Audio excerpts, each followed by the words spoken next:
opinion. That's Mr. Good, a prosecution witness. But as you just saw and heard there, his testimony virtually ensures that the defendant, George Zimmerman, will get off. Why? Because Florida's law on self-defense says that even though Zimmerman started the fight, because Trayvon was winning the fight, and Zimmerman felt in imminent danger of being killed or gravely injured, Zimmerman, was justified in using deadly force to save his own life. That is the law, ladies and gentlemen. Darryl Parks' law firm represents Trayvon Martin's family. Darryl, welcome to the program. Now, I know you must be disappointed, honestly speaking, with the way this trial is unfolding so far. No way. I think we're doing very well. Put it like this, Geraldo. As you know, Mr. Good would probably be the best possible witness for the defense in this case. His testimony, he backs down a couple of times, even in the clip that you just played in his testimony. So he wasn't quite as strong. But most importantly, remember this.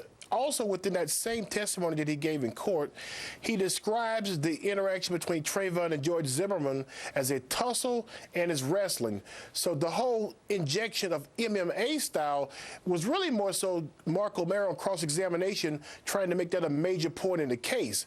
And so you take that plus the fact that when he was asked to describe whether or not he saw someone getting their head bashed into the sidewalk, he couldn't really confirm that. He saw him holding his head down. We've also learned in this case there was no blood on the sidewalk. Additionally, we now know that the size of the marks on his head was 0.5 centimeters and 2 centimeters.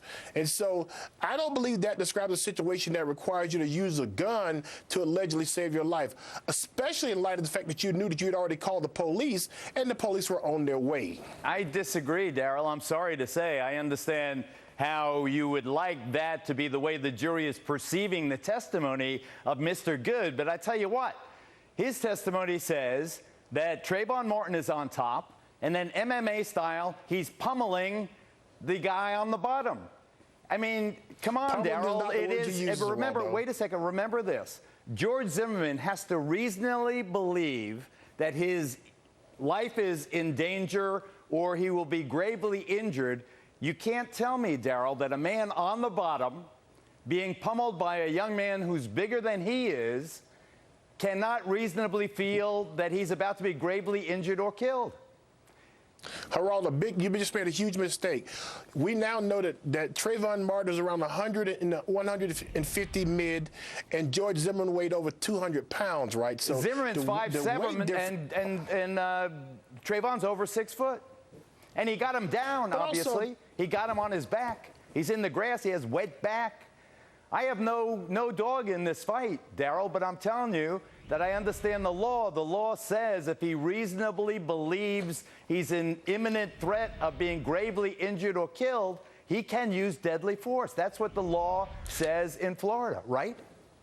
Let me say one big distinction now. You said it correctly. Trayvon was in the grass. So remember now, Don West has said in an opening statement that that Trayvon used the concrete as a weapon. That's the only way that they get to really prove that the deadly force, if they could put him and Zimmerman and Trayvon on the concrete sidewalk. However, we now know that Trayvon's body was well within the grass when he was shot and killed. And so the whole theory that he was using the sidewalk to hurt Mr. Zimmerman has been totally disproved. But come on, counselor. Wait a second, counselor. How many times does Mac O'Mara have to show that picture of George Zimmerman's bloody head?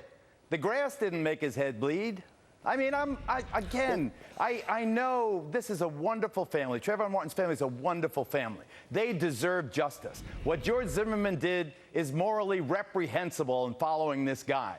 But the law, while it cares about morals, cares about the specifics of the statute, more importantly, and here you have a law that says if you reasonably believe that your life is being threatened or you're going to be gravely injured, you can use deadly force. And I don't know how you get away from that, and that's from a witness called by the state. Is that the best the state has? Because if it is, I think that most people watching right now and most people across this country now expect George Zimmerman to be acquitted. There's no way 6 women are going to say George Zimmerman didn't have a reasonable fear that his life was being threatened, Darryl, right? Isn't that the issue? Well, No, you're totally wrong. Mr. Good's testimony, when asked when the person was on top, what was the interaction between the two, he said that there was a downward motion of the hands. Remember, they tried to describe it over the statement, a wailing of the arms, MMA style, right?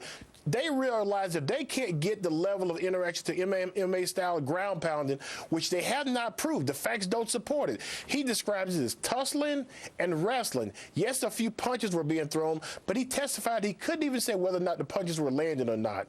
So those become very important facts when you think about that being the only person that could somewhat put forth a theory of self-defense for. But you also have to remember, though, there's been no facts whatsoever that describes Trayvon as attacking George Zimmerman in this case. Not one scintilla of evidence. Daryl, I have to leave it there. Please give my regards to Ben Crump and especially to the Trayvon Martin family. They are, again, I think, wonderful people. Thank you for coming on.